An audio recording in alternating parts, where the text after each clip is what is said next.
l'annonce de la maladie, lorsque tu sais que tu as le cancer. Alors c'est comme si tu reçois un coup de poing en pleine poitrine. Donc ça te coupe la respiration. Alors là, à ce moment-là, tu choisis. Tu choisis de vivre ou tu choisis de mourir. Parce que le plus important, ce qu'on doit accepter et bien gérer, c'est le traitement qui suit l'intervention médicale. Le traitement de chimiothérapie. Parce que ça vraiment, ça te draine. Et tu es à ras-le-sol. Et pas de défense. Et incapacité de manger parce que ça détruit même ta capacité de digérer et tu vomis sans même t'en rendre compte. Et il faut bien gérer les 3 ou 4 jours qui suivent la chimiothérapie. Parce qu'à ce moment-là, vraiment, tu es comme une épave, une larve. C'est très difficile. Un cancer, ça ne se déclare pas. Parce que lorsqu'on a le cancer, on n'a pas une fièvre, on ne tousse pas, on n'a pas mal, mais il y a quelque chose qui se développe en vous. Donc, il faut connaître son corps, d'abord pour savoir s'il y a quelque chose qui ne tourne pas rond. Et bien, j'ai découvert mon cancer toute seule, parce que j'avais détecté certaines anomalies lorsque j'allais avoir mes règles. Pendant un premier mois, j'ai vu des anomalies. Et le second mois, les anomalies se sont accentuées. Et au 3e mois, j'ai dit, ça, je dois voir un médecin. Et je pense que mon cancer a été détecté à une phase charnière. Parce que j'étais à la limite vraiment d'avoir des métastases. Donc, c'était assez grave. C'était assez grave. Et je peux dire, les médecins qui m'ont opéré ont fait un travail exceptionnel.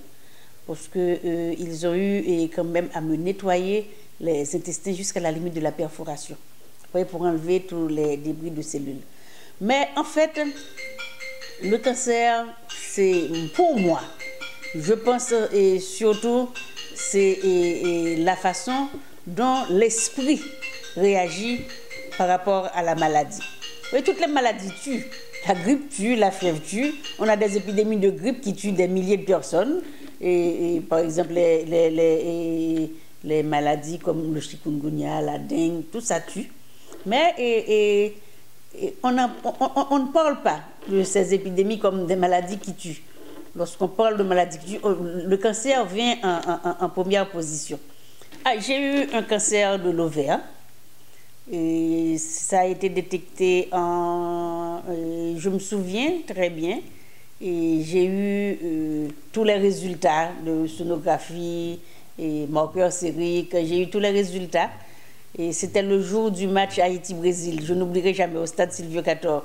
Alors que tout le monde faisait la fête parce que les Ronaldo, c'était, je ne sais plus les joueurs phares du Brésil qui étaient en Haïti. Pendant que le public courait après le char, moi, je digérais cette information que dans 3 jours, je devrais être opérée parce que j'avais une tumeur.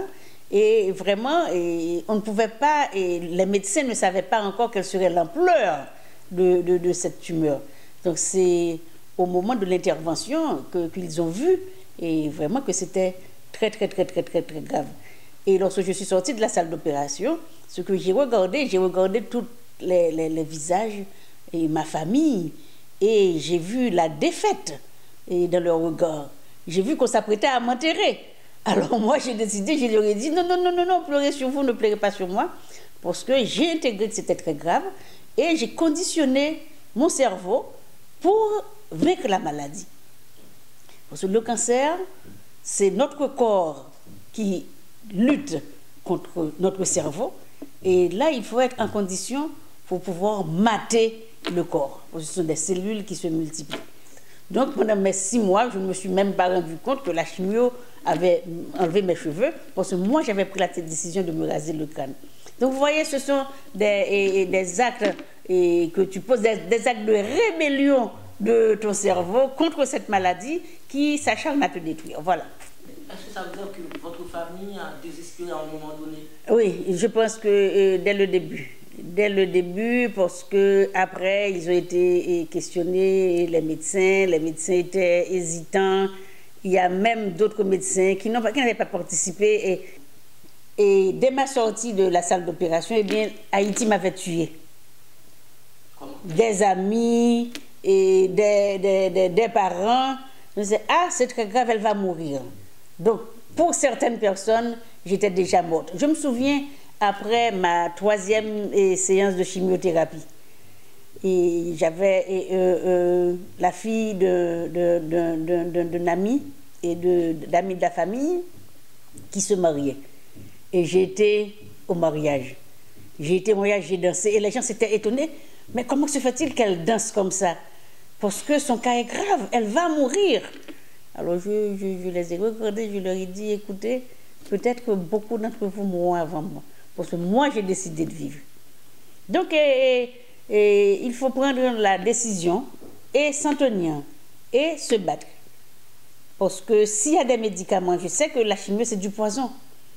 Donc, on m'injectait chaque 28 jours une bonne dose de poison.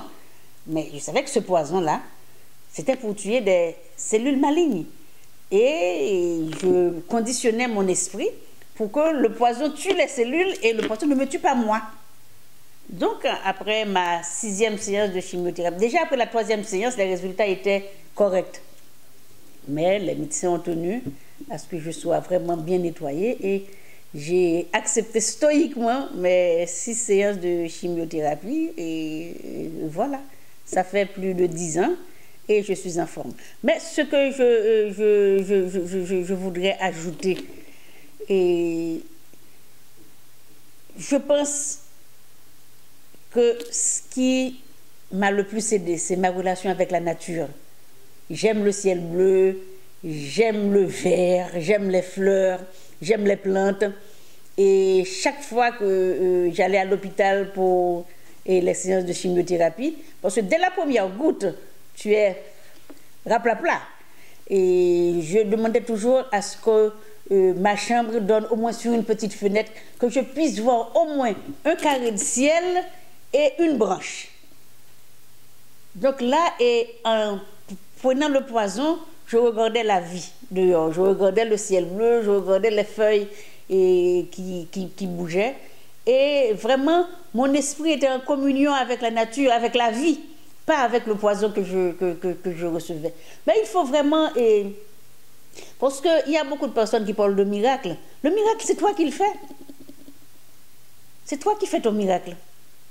La façon dont tu acceptes la maladie, que tu gères la maladie, la façon dont tu te soignes. C'est ce qui est important. Il y a beaucoup d'autres personnes qui arrivent à vaincre leur cancer comme on peut vaincre n'importe quelle autre maladie. Et héroïne, non, parce que si je n'avais pas accepté ma chimiothérapie, il y a des personnes qui refusent le traitement. Il y a des personnes que le traitement est tellement dur qui démissionnent, qui abandonnent et qui préfèrent mourir. Moi, je n'ai pas voulu mourir parce que j'aime emmerder le monde. Donc, je suis encore là à emmerder le monde. Il y a des personnes qui pensent que pour avoir un bon traitement, il faut aller aux États-Unis, ou bien en Europe, ou bien en République dominicaine, ou bien à Cuba. Moi, j'ai eu mon traitement ici, en Haïti. Nos médecins sont très qualifiés et les coûts sont moins exorbitants qu'on ne le pense. Parce que nos médecins comprennent la situation. Ce que pour chaque séance de chimiothérapie, j'aurais eu à payer 9 000 $ américains si j'étais aux États-Unis, pour les 2 produits que je recevais. Eh bien, que les médecins d'ici, qu'est-ce qu'ils font? Ils vous demandent d'aller acheter le médicament et vous ne payez que la journée ou la nuit. Comme j'avais eu à prendre 2 produits, j'étais obligée d'aller à l'hôpital. Mais si je n'avais qu'à prendre un seul produit, j'aurais pu le faire en clinique chez le médecin, parce que c'est quoi? C'est un sérum qu'on te donne. Moi, je crois que si j'avais attendu 3 mois de plus, eh bien, le cancer aurait eu gain de cause, parce que j'aurais déjà eu des métastases. J'étais à la limite des métastases. Le diagnostic est très important, surtout pour les cancers de l'ovaire, parce que tu n'as aucun signe. Aucun signe. Donc, si tu as quelqu'un, comme on dit en créole, un manfoubin, qui ne suit pas les réactions de son corps, là, tu passes. Il faut bien gérer ses cycles menstruels, comment que ça se passe lorsque tu ovules, et s'il y a des anomalies, c'est comme ça que j'ai pu détecter. Attends, c'était en 2004, donc ça date. Je crois que les coûts ont augmenté entre-temps. Mais je crois globalement, chaque séance de chimiothérapie me coûtait 60 000 gourdes. Je dis comparé à l'époque à 9 000 $ américains aux États-Unis. Donc, la différence est de taille. Et j'ai pu trouver quand même les produits ici, sauf les produits, par exemple, pour empêcher les vomissements, et que je ne trouvais pas sur place. Mais quand même, ça, c'est un coup de chance. Je travaillais à Cuba à l'époque, et il y a un médecin cubain qui m'a offert toute une boîte de médicaments qui s'appelle Zofran. Mais quand même, je pense que on devait accorder beaucoup plus d'attention à ce genre de maladies, et pour lesquelles les traitements sont quand même, moi j'ai dit, assez onéreux, parce que pour moi, à l'époque, 60 000 gourdes, c'était rien. Mais je sais que 60 000 gourdes, il y a beaucoup de personnes qui n'ont pas 60 000 gourdes de salaire annuel. Parce que dans le temps, on vient de passer à 120 000 gourdes, le minimum est déductible pour l'impôt sur le revenu. Mais à l'époque, c'était 60 000 gourdes. Donc, l'État considérait qu'avec 60 000 gourdes de salaire annuel, on ne payait pas l'impôt. Donc, c'est que 60 000 gourdes, c'était considéré comme un montant très élevé pour un salaire annuel de 60 000 gourdes. Ça fait quand même un traitement, un an de travail, c'est beaucoup. Je pense qu'au-delà des associations qui essaient régulièrement de récolter des fonds pour la lutte contre le cancer, il faudrait que l'État s'implique. La santé n'est pas une priorité en Haïti. Donc on ne parle pas on n'a pas besoin de lister les maladies qui constituent une priorité de santé publique. Non, la santé n'est pas prioritaire en Haïti. Là, moi, ce que je dirais, là, je pourrais parler de mon cancer spécifiquement, et le cancer de l'ovaire. Les femmes doivent suivre toutes les anomalies qu'elles pourraient détecter lors de leur cycle menstruel. Ce sont les premiers signes, disons, qu'on a quelque chose qui ne tourne pas rond. Et après, lorsque ça devient plus grave, on a l'impression d'avoir des gaz, tu vois, on est ballonné, etc. Donc, lorsqu'on a des ballonnements, c'est déjà à un stade avancé. Donc, si on remarque des anomalies dans le cycle menstruel, et les manifestations de l'ovaire, les petites douleurs, etc., des sécrétions anormales, et là, je pense déjà qu'il faudrait voir un gynécologue et faire les premiers examens. Donc, s'il n'y a pas de problème, il n'y a pas de problème. Mais maintenant, si on oublie tout ça et on commence à avoir des ballonnements injustifiés, et on ne mange pas, on est ballonné, on mange, on est ballonné, on ne peut pas s'asseoir. C'est comme si on a des clous dans le ventre. Là, à ce moment-là, c'est grave. Là, on est à la limite de la métastase. On devrait avoir un institut spécialisé, un hôpital spécialisé pour ce genre de maladie, que les femmes peuvent faire leur pap test, et faire des sonographies, faire des mammographies, etc. Et puis pour le cancer du sein, par exemple, un gynécologue ou un chirurgien te dira, les femmes doivent palper, parce que s'il y a une petite masse, tu vas le sentir. Si tu n'avais pas de masse, s'il y a quelque chose qui pousse à l'intérieur de ton sein, en palpant, tu vas le sentir.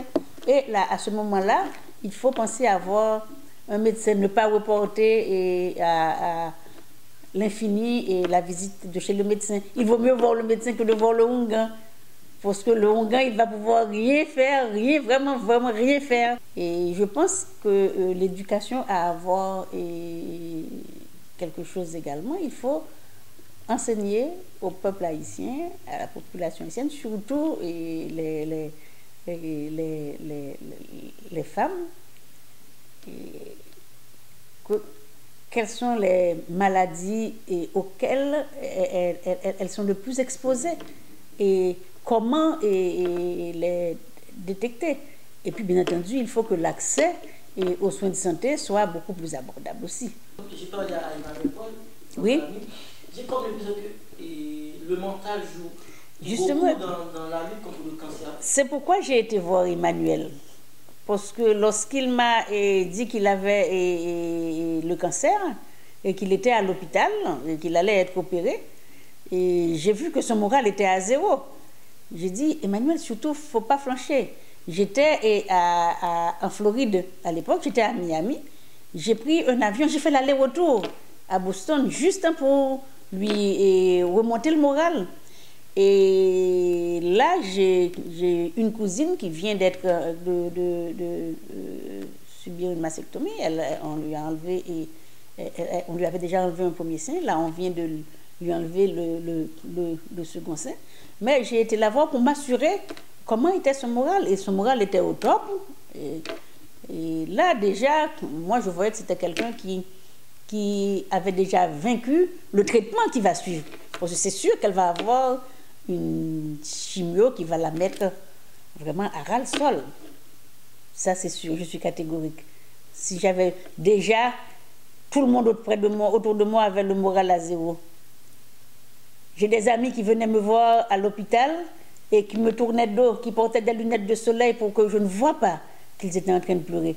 Alors moi, je leur remontais le moral. Je leur dis, écoutez, vous allez m'avoir encore à votre trousse pendant longtemps, je ne vais pas mourir, ne pleurez pas sur moi. Ne pleurez pas sur moi. Et j'ai deux amis qui, 9 ans et 12 ans, depuis qu'ils sont morts, ce sont des amis, qui sont morts de cancer. Ce sont des amis qui ont pleuré ma mort après mon opération. Vraiment? Oui. Et qui maintenant, ils sont morts. Oui, ces personnes-là sont mortes de cancer. Parce que ces personnes-là n'ont jamais voulu voir les médecins quand elles ont commencé à détecter certaines anomalies.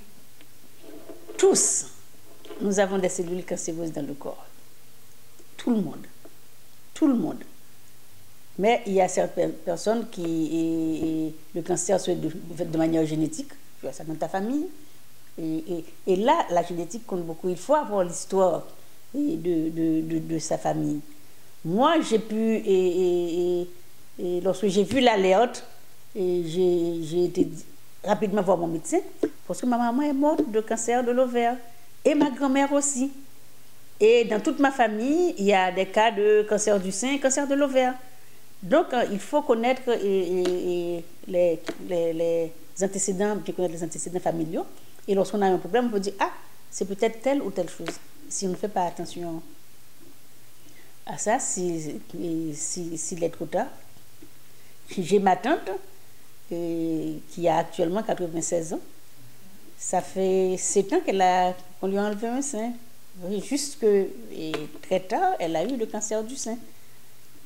Donc, lorsqu'on a ça dans sa famille, il faut régulièrement faire les analyses. Ces analyses, bon, je ne peux pas dire ne coûtent pas cher, parce que lorsqu'on regarde le niveau de revenu d'un Haïtien moyen, ça coûte cher quand même, chaque 6 mois, de faire un test de marqueur, une mammographie ou une sonographie.